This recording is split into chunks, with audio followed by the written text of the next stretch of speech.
ఆంధ్రప్రదేశ్లో సంచలనం రేపిన మద్యం కుంభకోణంలో కీలక నిందితుడిగా ఉన్నటువంటి బాలాజీ గోవిందప్ప ఈరోజు అరెస్ట్ అయ్యారు. సిట్ అధికారులు ఆయన్ని అరెస్ట్ చేశారు.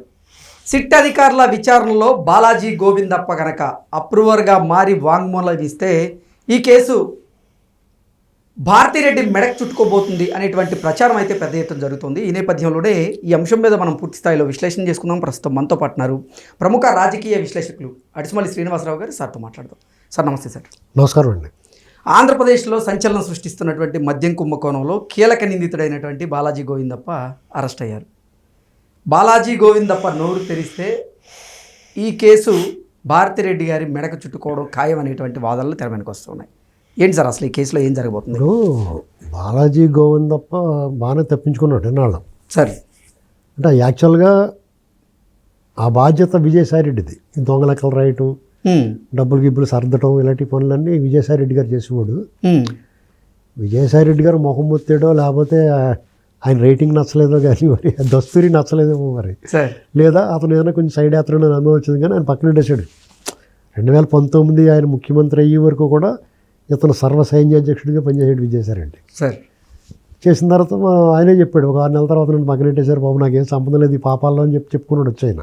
మనందరం ఏమనుకున్నాం, ఈ అతను విమర్శ చేసినప్పుడు జగన్తో పాటు అతనే విమర్శ చేసేవారు. అతను అలాంటి ట్వీట్లు పెట్టిపోడు, అలాంటి మాటలు మాట్లాడేవాడు.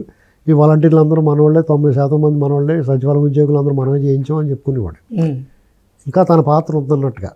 ఇప్పుడు ఆ సినిమాలో నీకు రోల్ లేదన్నా కానీ ఆ కెమెరాలో ఏదో రకంగా పక్క నుంచి కనబడిపోతూ ఉంటారు కదా, అలాగ వచ్చి కనబడిపోయేవాడు. సినిమా షూటింగ్ జరుగుతున్నప్పుడు చూడండి, పక్కన ఉన్నవాళ్ళు లేకపోతే మీడియా ఏదన్నా ప్రెస్ మీట్లు లేకపోతే బయట తీసుకుంటున్నప్పుడు వెనకాల నుంచి ఇలాగ చూస్తూ ఉంటారు, వాళ్ళు కనపడాలండి. ఆ టైప్ ఇతను ట్రై చేశాడు కానీ వాళ్ళు ఎక్కడికక్కడ కట్ చేస్తారు, మొత్తమే దూరం పెట్టేశారు. ఇక ఇది ముదిరిపోతుంది, అధికారం పోయింది, అధికారంలో ఉన్న వాళ్ళు భరించాడు. అధికారం పోయిన తర్వాత ఇదన్నీ అటు తిరిగి ఇటు తిరిగి మన సంబంధం లేకుండా మనం చుట్టుకుని ఇలా ఉందరా బాబు అని చెప్పేసి అతను మొత్తం బాబు చెప్పేసాడు. ఆల్రెడీ అప్పటికే సిట్ అధికారులు మద్యం కుంభకోణం అనేటువంటిది ఈ దేశంలోని అతిపెద్ద కుంభకోణం అనేటువంటిది వాళ్ళకి అర్థమైంది. ప్రతి ఒక్కడికి తెలిసింది, పెద్ద ఇది స్కీమ్ కాదు, పెద్ద స్కామ్ రా బాబు, వేల లక్షల కోట్లు ఇమిడి ఉన్నది ఇందులో, చాలా దోపిడీ జరిగింది అనేటువంటిది స్పష్టంగా అందరికీ అర్థమైన తర్వాత వాళ్ళ విషయంలో ఈ విషయంలో చాలా తెలివిగా వ్యవహరించారు. ఎవడో పట్టుకోవడం లేకుండా చేశారు వాళ్ళు. క్యాష్ అండ్ క్యారీ దాని మీద నీకు లెక్క పత్రం ఏముంటుంది, నువ్వు ఎంత చెప్తే అంతే లెక్క. సార్ ఇప్పుడు మీకు F2 సినిమాలో ఎంత ఉంటుంది ఆస్తి అంటే ఎంత ఉంటే అంత అంటారు కదా, అలాగా వాళ్ళు ఎంత చెప్తే అంతే లెక్క. ఓకే, దాన్ని ఎలా బయట తీయాలి, ఇది పెద్ద టాస్క్ వాళ్ళకి, అందుకనే లేట్ అయింది. ఓకే, ఈ ప్రభుత్వం వచ్చిన తర్వాత కొన్నాళ్ళు అదే కంటిన్యూ చేశారు, అదే పాలసీ కంటిన్యూ చేసిన తర్వాత ఎంత అమ్మకం వచ్చిందో చూసుకున్నారు. వాళ్ళు ఎంత చూపించారో చూశారు, చాలా వ్యత్యాసం కనపడింది. అమ్మో చాలా ఎక్కువ కొట్టేశారు బాబు, మనం ఊహించిన దానికన్నా ఎక్కువ కొట్టేశారు. ఇది అసలు ఈ టైప్ ఆలోచన రావటమే గ్రేట్. నిజంగా క్రిమినల్ ఆలోచనలో కూడా అతనికి అవార్డు ఇవ్వచ్చు. ఓకే, విజయసాయిరెడ్డి చెప్పాడు అలా చేసుకోవచ్చు ఈ బ్యాచ్ అంతా కలిపి. ఇది అయిన తర్వాత అదే బాటిల్ లెక్కలో దొరికారు వీళ్ళు. బాటిల్స్ ఇండియన్ పెడతారు కదా, నువ్వు లెక్కర్ అంటే మాయ చేయగలిగిన బాటిల్స్ ఉంటాయి కదా, అవి ఎన్ని అమ్మారు ఏట అలా మొత్తం మీద తీశారు. దాన్ని ఎలా నిరూపించాలంటే ఇప్పుడు దొంగతనం జరిగింది తెలుసు, వస్తువులు పోయినాయి, దొంగ ఎవడో కూడా కనపడుతున్నాడు, కానీ ఆడే తీసేయడానికి సాక్ష్యం కావాలి కదా. అలా వీళ్ళు ఫ్రేమ్ చేసుకుంటూ వచ్చారు, ఒక్కొక్కళ్ళని ఆ తీగ లాక్కుంటా కెలుక్కుంటా వస్తే అది వెళ్ళి విజయసాయిరెడ్డి ద్వారా లేకపోతే ఇంకా కొంతమంది చెప్పిన ద్వారా మొత్తం బయటకు వచ్చింది. విజయసాయిరెడ్డి, కసిరెడ్డి రాజిరెడ్డి, మిథున్ రెడ్డి, చాణక్యరెడ్డి, తర్వాత ఇప్పుడు కృష్ణారెడ్డి, ధనంజయ రెడ్డి, గోవిందప్ప అక్కడ దాకా వెళ్ళింది. సార్ ఇప్పుడు ఆ ధనంజయ రెడ్డి, కృష్ణమోహన్ రెడ్డికి ఇంకా బెయిల్ విషయం ఏమైనా నడుస్తూ ఉంది. గోవిందప్ప, బాలాజీ గోవిందప్ప అరెస్ట్ అయిపోయాడు. అతను ఇక్కడ కొల్లగొట్టేసి, ఇక్కడ తాడేపల్లి ప్యాలెస్లో అయితే కుదరదండి, మన దుకాణం అక్కడ పెట్టుకుందాం అని చెప్పేసి ఇక్కడ కొల్లగొట్టేసి మొత్తం అక్కడ చేసేసేవాడు. ఈసారి గతంలో విజయసాయిరెడ్డి చేసిన బాధ్యతలన్నీ అతను తీసుకున్నాడు. ఆ డబ్బులన్నీ అక్కడ వచ్చి పడిపోతుంది, గది నిండా పడిపోయిన డబ్బులు ఏం చేస్తారు, సద్దాలు కదా ఎక్కడో చోట, భూముల మీద, బంగారం మీద, దాని మీద, దీని మీద, విదేశాల్లో పెట్టుబడి, రకరకాల మార్గాలు అవలంబించి సర్దుతో వచ్చాడు అతను. ఈ లోపల వీళ్ళు కూడా కొంత కొల్లగొట్టేశారు. ఏంటంటే ఇప్పుడు మీరు అన్నట్టుగా ఆ గోవింద బాలాజీని పట్టుకున్నప్పుడు అతను నోరు ఎప్పుడనుకుంటున్నాను నేను, ఓకే, తన మీద వేసుకుంటే అంటే అంతేగాని అప్రూవర్గా మారే అవకాశం లేదంటారు. అప్రూవర్గా సచిన మారడం చెప్పడం, కానీ వీళ్ళు చెప్పిస్తారు. ఎలా చెప్పిస్తారో ఇతనికి వీళ్ళ యజమానులకి ఉన్న సంబంధం, అసలు దోషులకి అంతిమ లబ్ధిదారుడికి ఉన్న సంబంధాలను ఎస్టాబ్లిష్ చేస్తారు. ఇతను తప్పక ఒప్పుకోక తప్పని పరిస్థితులు ఏర్పడతాయి. ఎందుకంటే ఇతని సహనిందితులు అందరినీ కూర్చోబెట్టి చెప్పిస్తారు. అలాగా వాళ్ళు కృషి వల్ల బయటకు వస్తుంది అది. ఇతనంతటా అతనేమో వాలంటరీగా ఒప్పుకోడు. మీరు అన్నట్టుగా అంతపురాన్ని తాగుద్దండి ఇది ఈ కేసు. ఇందులో అంతిమ లబ్ధిదారుడు జగన, లేకపోతే భారతీయ సిమెంట్కి సంబంధించిన ఆవిడ భారతిరెడ్డి గారు ఎవరనేటువంటిది ఈ వారం రోజుల్లోనే మనం సిఐడి వెళ్ళి నోటీసులు ఇవ్వటం, మీరు విచారణకు రండి అని అడగటం అన్నీ చూస్తాం మనం. జగన్మోహన్ రెడ్డి గారిని కానీ లేకపోతే అంతిమ లబ్ధిదారు అనుకున్న ఈయన యజమాని ఎవరైతే ఉన్నారో వాళ్ళ అరెస్ట్ని హరిహర బ్రహ్మ రుద్రాదులు కూడా ఆపలేరు. ఒక్కసారి జగన్మోహన్ రెడ్డి గారు అరెస్ట్ అయితే ఈ కేసులో అతను బయటికి రావడానికి చాలా సమయం పట్టచ్చు. ఒకవేళ అతను కోరుకున్నట్టుగా నేను అరెస్ట్ అయితే బాగుండని కోరుకుంటున్నాడు అతను.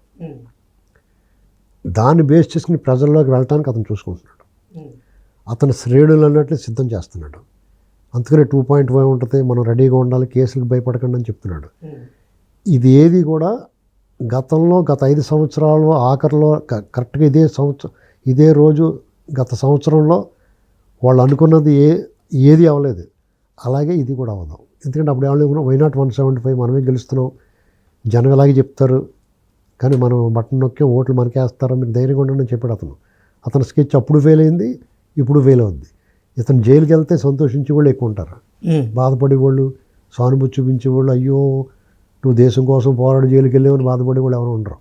ఎందుకంటే ఇతను బొమ్మ 5 ఏళ్ల పాటు ఇతను చేసిన పరిపాలన, ఇతను దోపిడీ అరాచకం అన్నీ చూస్తారు కాబట్టి ఇతను జైలుకి వెళ్తే శిక్ష పడినా పడకపోయినా రిమాండ్కే సంతోషిస్తారు జనం. ఓకే, అంటే అతి త్వరలోనే ఈ మద్యం కుంభకోణంలో జగన్మోహన్ రెడ్డి అరెస్ట్ అవ్వడం ఖాయమని, అందులో భాగంగానే సుప్రీంకోర్టు చీఫ్ జస్టిస్తో ఇప్పుడు మన అధికారులు కూడా భేటీ అయ్యారు అనేలాగా కొన్ని వార్తలు వస్తున్నాయి. ఏంటి సార్, నిజంగా ఈ మద్యం కుంభకోణంలో సంచలనం జరగబోతోందా? సుప్రీంకోర్టు చీఫ్ జస్టిస్ తోటి పనే ఉంటుందండి, గవర్నర్ గారితో పని ఉంటుంది. గవర్నర్ గారితో కూడా ఆల్రెడీ భేటీ అయ్యారు. గవర్నర్ గారు పర్మిషన్ ఇవ్వడం ఏముంటుందండి, ఇప్పుడు రాష్ట్ర ప్రభుత్వం దిస్ ఈజ్ మై గవర్నమెంట్ అంటాడు, నీ గవర్నమెంటు వాళ్ళ మీద విచారణ చేస్తున్నారు, ప్రాథమిక సాక్ష్యాధారాలు చూపిస్తే డెఫినెట్గా ఇస్తారు ఎవరన్నా. ఓకే, అంచేత ఇది డైరెక్ట్గా ఓపెన్ ఫ్లడ్ లైట్లో చేసిన దొంగతనం ఇది, దీనికి సీక్రెట్ ఏం లేదండి. Okay, so Jaganmohan Reddy arrest అవ్వడం ఖాయమంటారు? అరెస్ట్ ఖాయమండి. అరెస్ట్ అయిన తర్వాత ఇప్పుడు కూటమి ప్రభుత్వం కానీ కొంతమంది విశ్లేషణ ఏంటంటే జగన్మోహన్ రెడ్డి అరెస్ట్ అయితే అతనికి ఒక అంశం దొరుకుద్ది, ప్రజల్లోకి వెళ్ళటానికి, జైల్లోకి వెళ్ళి వచ్చేసి 1 సంవత్సరం పాటు హాయిగా ఉంటాడు లోపల, లేకపోతే 6 నెలల్లో హాయిగా ఉండి మళ్ళీ బయటకు వచ్చి ప్రజల్లోకి వెళ్తారు. ఏం ఉండదండి. ఒకవేళ 1 సంవత్సరం 6 నెలల తర్వాత బయటకు వచ్చాడు మళ్ళీ ఎప్పుడు వెళ్తారో బాబు అని చూస్తారు. ఎందుకంటే అతని మీద ఆ రకమైన సానుభూతి పోయింది. ఓకే, అతని మీద ప్రేమాభిమానాలు ఉండి అతను అన్ని లక్షల కోట్లు కొల్లగొట్టేసిన ఆర్థిక ఉగ్రవాదని సుప్రీంకోర్టు చేత అక్షంతలు వేయించుకున్నా కానీ అతని మీద ఉన్న సానుభూతి మొత్తం పోయింది. ప్రజలందరిలో ఒక రకమైన ఇప్పుడు ఈ సంవత్సరం లేట్ అవుతానికే భరించలేకపోతున్నారు సార్. అసలు మీరు మొన్న జరిగిన ఎలక్షన్ గత సంవత్సరం నిన్నటికి సంవత్సరం జరిగిన ఎలక్షను మిగతా విషయాలన్నీ ఎలాగున్నా చంద్రబాబు గారు కావాలని కోరుకున్నారు, లోకేష్ గారు పాదయాత్ర చేసాడు, పవన్ కళ్యాణ్ గారు ప్రజలు అందరూ కలిసి ఉందామన్నాడు, రఘురామకృష్ణరాజు గారు అయితే 4 ఏళ్ల పాటు రోజు మధ్యాహ్నం పూట రచ్చబండి పెట్టి ప్రజలందరినీ అవేర్ చేసాడు ఆయన. ఇవన్నీ ఒక ఎత్తు అయితే జగన్మోహన్ రెడ్డి వద్దుబాగా అనేటువంటిది అతని మీద తిరుగుబాటు జరిగింది. ప్రజలు తిరుగుబాటు జరిగిన తర్వాత ఒక వ్యక్తి మీద, ఒక రాజు మీద తిరుగుబాటు జరిగిన తర్వాత రాజుకు శిక్ష పడాలని కోరుకుంటారు ప్రజలు. ఆ శిక్ష పడే వరకు వాళ్ళకి మనశ్శాంతి ఉండదు. ఈ ప్రభుత్వం ఏం చేస్తుందంటే వెంటనే శిక్ష పడిపోతే అమ్మయ్య పని అయిపోయింది అనుకుంటారు, అందుకని అలాగే నడిపిద్దాం అనుకుంటున్నారేమో అనుకుంటా, ఆ కోపం తగ్గకుండా ఉండడానికి చూస్తున్నారేమో అనుకుంటాను నేను. ఆ కోపం ఎప్పటికీ తగ్గుతుంది. ఈయన విషయం ప్రత్యేకం చూడండి, ఈయనన్నీ ప్రత్యేకంగా చేస్తాడు. ఏ రాజకీయ నాయకుడు కొల్లగొట్టిన తండ్రి అధికారాన్ని అడ్డం పెట్టుకుని ఏ ముఖ్యమంత్రి కొడుకు ఇలా చేయలేదు, ఇతను చేశాడు. ఏమంటే ఏ రాజకీయ నాయకుడు కూడా ఇన్ని అబద్ధాలు ఆడే అధికారులు రాలేదు, ఇతను అన్ని అబద్ధాలు ఆడి వచ్చాడు. అన్ని ఇప్పటికీ అబద్ధాలు రాస్తున్నారు పేపర్లో. ఏ రాజకీయ నాయకుడు కూడా మద్యం ఇలాంటి స్కామ్ చేయొచ్చు అనుకుని ఎవడో పాలసీ పెట్టి దాంట్లో కమిషన్ తీసుకుంటాను ట్రై చేసాడు, కానీ మొత్తం దొబ్బేయడానికి ఎవడో చూడలేదు. ఇదంతా వెరైటీ. ఇప్పుడు కూడా ఇతను జైలుకి వెళ్ళినా ఇతను సానుభూతి రాదు, ఇతను బయటకు వచ్చినా కానీ అతనిలో పరివర్తన రాదు, పశ్చాత్తాపం ఉండదు, ప్రజల్లో కూడా మార్పు ఉండదు, అతని మీద పాజిటివ్నెస్ రాదు. ఓకే. ఈ ప్రభుత్వం ఏమీ భయపడక్కర్లేదు. ఇతను ఎప్పుడు అరెస్ట్ చేసి చివరిలో అరెస్ట్ చేసి కంటే ఇప్పుడు అరెస్ట్ చేస్తేనే నాళ్ళు ఎక్కువ రోజులు ఉంటాడు లోపల. అన్నిటికన్నా ముఖ్యంగా అతను పాత బెయిల్ అన్నీ ఉన్నాయి కదా, పాత కేసుల్లో బెయిల్ అన్నీ రద్దయిపోతాయి. ఓకే. ప్రతిరోజు విచారణకి వెళ్ళాలి. ప్రతిరోజు విచారణకి వెళ్ళాలంటే ప్రతిరోజు ఇతను చేసిన ఆ దురాఘాతాలు, అవినీతి అంతా ప్రజలందరూ రోజు పేపర్లు పుంకాలకు వచ్చేస్తే మన ఇద్దరం తెగ మాట్లాడేసుకుంటాం. Okay. Okay sir, thank you so much.